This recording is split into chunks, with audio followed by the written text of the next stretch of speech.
लाडक्या लेकीचं लग्न आई वडिलांच्या आयुष्यातला सर्वात मोठा दिवस. आपल्या लेकीचं पुढचं आयुष्य सुखाचं व्हावं यासाठी बापाने पाहण्यासारखा पैसा खर्च केला. लग्नात 5-6 लाख रुपये नाहीत तर तब्बल 2 कोटी रुपये खर्च केले. 55 तोळे सोनं दिलं. 2 किलो चांदीची भांडी दिली. फॉर्च्युनर कारही दिली. जावई बापू आणि सासरच्या प्रत्येक माणसाचा पूर्ण सन्मान केला. कुठेही कमी पडू दिलं नाही, कारण एकच होती ती म्हणजे आपली लाडकी लेक. तिच्या सासरच्या घरी सुखात नांदावी म्हणून. बापाला वाटत होतं, एवढं सगळं दिलं आहे, आता तरी माझी लेक सुखी राहील. तिच्या वाट्याला कधीही दुःख येऊ नये. सासरच्या लोकांकडून तिला कधीही टोमणे ऐकावे लागू नयेत. पैसा, दागदागिने, गाडी सगळं सगळं काही दिलं की माणसं समाधानी राहतात, असा गैरसमज असूनही आपल्या खोलवर रुजलेला आहे खोलवर रुजलेला आहे. हाच गैरसमज या कुटुंबालाही होता. मात्र प्रत्यक्षात घडलं उलटच. इतकं सगळं देऊनही सुख मिळालं नाही, समाधान मिळालं नाही. आणि जेव्हा सुखाने नांदायचं स्वप्न पाहिलं जातं, तेव्हाच दुःखाचा खरा आरंभ होतो. हे या कुटुंबाच्या लक्षात आलं. वैष्णवी आदित्य लोखंडे, वय अवघं 26 वर्ष, मूळची पुण्याची, विमानतळ परिसरात माहेर. साधं सुरक्षित साधं सुशिक्षित संस्कारी कुटुंब, मुलगी शिकलेली, समंजस घर सांभाळणारी. आई वडिलांनी कधीही तिला कुठलीच कमतरता भासू दिली नाही. तिचं लग्न खेड तालुक्यात राहणाऱ्या आदित्य लोखंडेशी जुळून आलं. मध्यस्थांच्या मार्फत हे लग्न जुळलेलं होतं. अरेंज मॅरेज, सगळं नीट, काही चौकशी करूनच निर्णय घेतला होता. लग्न ठरवताना सुरुवातीला सासरच्या मंडळींकडून 30 तोळे सोन्याची मागणी आली. माहेरच्या लोकांनी ती मागणी मान्य केली. मुलीचं भविष्य पाहून ते काहीच कमी जास्त विचार करत नव्हते. मात्र काहीच दिवसातच अचानक मागण्या वाढायला लागल्या. 30 तोळ्यांवरून थेट 100 तोळे सोनं आणि मर्सडीज जी वॅगन कारची मागणी झाली. माहेरच्या मंडळींना धक्का बसला. इतकी मोठी मागणी तरीही मध्यस्थांनी समजूत काढली. तडजोड झाल्या. शेवटी 100 तोळ्यांऐवजी 55 तोळे सोनं देण्याची आणि फॉर्च्युनर कार देण्याची दोन्ही बाजूंनी शिक्कामोर्तब झालं. साखरपुडा झाला, पण त्या साखरपुड्यातही माहेरच्या मंडळींचा अपमान झाला. बोलण्यातून, वागण्यातून, नजरांमधून सतत कमीपणा दाखवत आला. लेकीच्या आई वडील अपमान गिळत राहिले, कारण एकच होतं, लग्न मोडायचं नव्हतं, लेकीचं आयुष्य बिघडवायचं नव्हतं. शेवटी लग्नाची तारीख ठरली. 22 ऑगस्ट 2023. लोहगावमध्ये मोठ्या थाटामाटात लग्न पार पडलं. टिळा, साखरपुडा, लग्न, सुपारी फोडणे, सगळ्या कार्यक्रमांवर मिळून 2,29,00,000 रुपयांचा खर्च केला. 55 तोळे सोनं, 2 किलो चांदीची भांडी, फॉर्च्युनर कार, घरातील सर्व इलेक्ट्रॉनिक वस्तू, फर्निचर सगळं काही दिलं गेलं. लग्नानंतर आई वडिलांना वाटलं, आता तरी आपली लेक सुखात आहे, आता तरी तिचं आयुष्य सुरळीत चालेल. पण हा आनंद फार काळ टिकला नाही. लग्नाच्या अवघ्या 2ऱ्या महिन्यातच छळ सुरू झाला. सुरुवातीला बोलण्यातून, मग वागण्यातून, मग धमक्यांतून. आदित्य लोखंडे यांच्यावर शेअर मार्केटमध्ये 2 कोटी रुपयांचं कर्ज झाले होते. हे कर्ज फेडण्यासाठी वैष्णवीकडून वडिलांकडे पैसे आणण्याचा तगादा सुरू केला. 2 कोटी रुपये देणं शक्य नव्हतं. नुकतंच एवढं मोठं लग्न लावलेलं होतं. तरीही मुलीचा संसार वाचावा म्हणून वडिलांनी 45 लाख रुपये दिले. इतके देऊनही समाधान मिळालं नाही. मागण्या थांबल्या नाहीत. आदित्यचा वाढदिवस जवळ आला. वाढदिवसासाठी 4 तोळ्याचं सोन्याचं कडं, 25,000चं घड्याळ आणि 35,000 रुपये मागितले गेले. 35,000 रुपये मागितले गेले. पुन्हा वडिलांनी सगळं दिलं. लेकीला त्रास होऊ नये म्हणून प्रत्येक वेळेस ते झुकत गेले. मात्र छळ वाढतच गेला. शारीरिक, मानसिक, भावनिक वैष्णवी पूर्णपणे खचून गेली होती.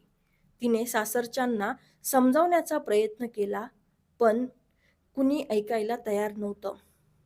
या सगळ्यात सासरे अनिल लोखंडे यांनी तिच्यावर वारंवार अत्याचार केला.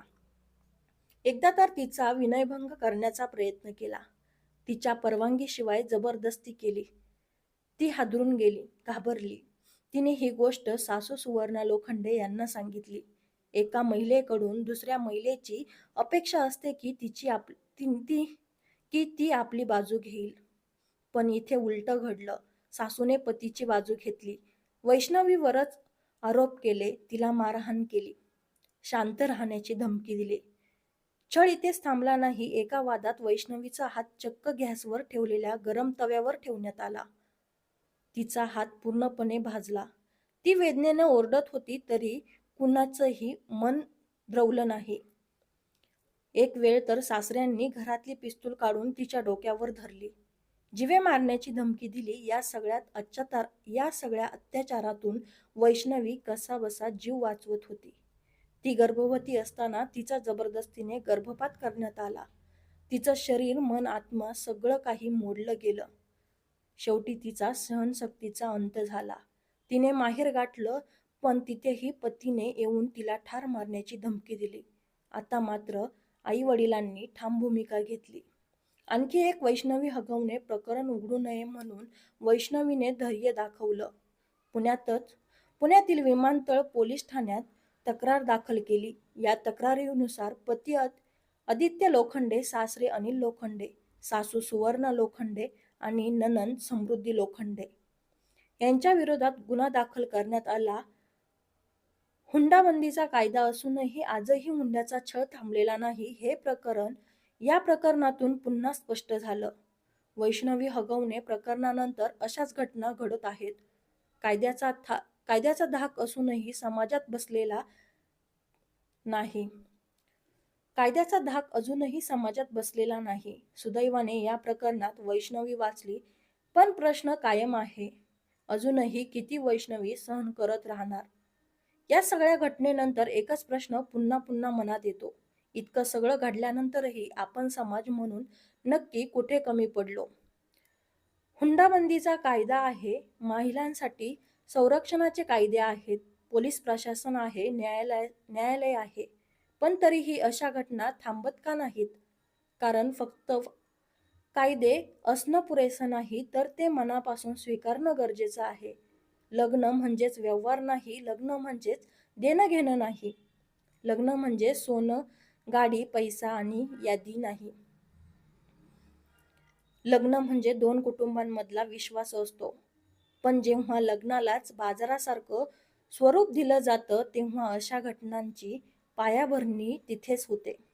आजही अनेक आई वडील मुलीचं भविष्य सुरक्षित व्हावं म्हणून आपल्या कुवतीपेक्षा जास्त देतात. पण हे देणं पुढे कधीच थांबणार नाही. कारण जिथे देण्याची सवय लागते, तिथे समाधान कधीच मिळत नाही. मुलीच्या आईवडिलांनी पहिल्याच मागणीला ठामपणे नाही म्हटलं असतं, तर कदाचित पुढचा छळ इतका वाढला नसता.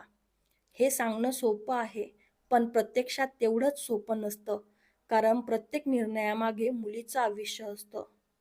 समाजाची भीती असते, नातलग काय म्हणतील याचं ओझं असतं. पण तरीही आता हे समजून घेण्याची वेळ आली आहे की तडजोडी करून केलेली लग्न अनेकदा आयुष्यभराचा त्रास देतात.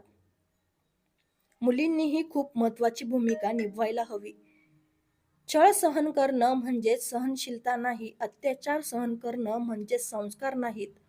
वेळेत आवाज उठवणं हेच खरे धैर्य आहे. वैष्णवीने ते धैर्य दाखवलं, म्हणून आज ती जिवंत आहे. अनेक मुली फक्त समाज, कुटुंब, बदनामी यांच्या भीतीने गप्प राहतात आणि त्याच गप्पपणाचा फायदा अत्याचारी लोक घेतात. सासरच्या घरातही बदल होणं गरजेचं आहे. सासूने जर त्या दिवशी एका महिलेप्रमाणे उभं राहून सत्याची बाजू घेतली असती, तर कदाचित पुढचं सगळं टळलं असतं. स्त्रीची शत्रू ठरते तेव्हा अत्याचार अधिक मजबूत होतात. घरातील महिलांनीच जर आवाज दाबला तर बाहेरचा समाज काय करणार? पुरुषांनीही स्वतःकडे पाहणं गरजेचं आहे. पत्नी म्हणजे मालमत्ता नाही.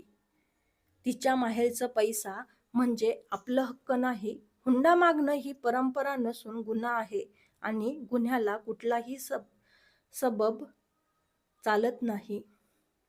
शिक्षण, नोकरी, प्रतिष्ठा यांपैकी काहीही अत्याचाराचं समर्थन करू शकत नाही. प्रशासनाने आणि पोलिसांनी अशा तक्रारींना अत्यंत गांभीर्याने घ्यायला हवं. तक्रार दाखल झाल्यानंतरही जर पीडित महिलेला भीती वाटत असेल तर व्यवस्था अपयशी ठरते. जलद कारवाई, कडक शिक्षा आणि समाजासमोर उदाहरण निर्माण होणं अत्यंत महत्त्वाचं आहे. आणि सर्वात महत्त्वाचं म्हणजे आपण सगळ्यांनी मिळून गप्प बसणं थांबायला हवं. शेजारी काय चाललं आहे याकडे डोळेझाक करणं हेही एका अर्थाने गुन्हाच आहे. प्रत्येक वैष्णवी वाचतात वाचतात प्रत्येक वैष्णवी वाचवता आली नाही तरी पुढचीच वैष्णवी वाचावी यासाठी उठणं हीच आवाज उठवणं हीच खरी जबाबदारी आहे. ही कथा फक्त वैष्णवीची नाही, ही कथा हजारो घरांमध्ये रोज घडते. फरक इतकाच आहे की काही कथा बाहेर येतात आणि काही कायमच्या गाडल्या जातात. मित्रांनो, तुम्हाला वैष्णवीबद्दल काय वाटतं? मला खाली कमेंटमध्ये नक्की सांगा आणि आपल्या चॅनेलवर नवीन असाल तर चॅनेलला शेअर, लाईक, सबस्क्राईब नक्की करा. धन्यवाद.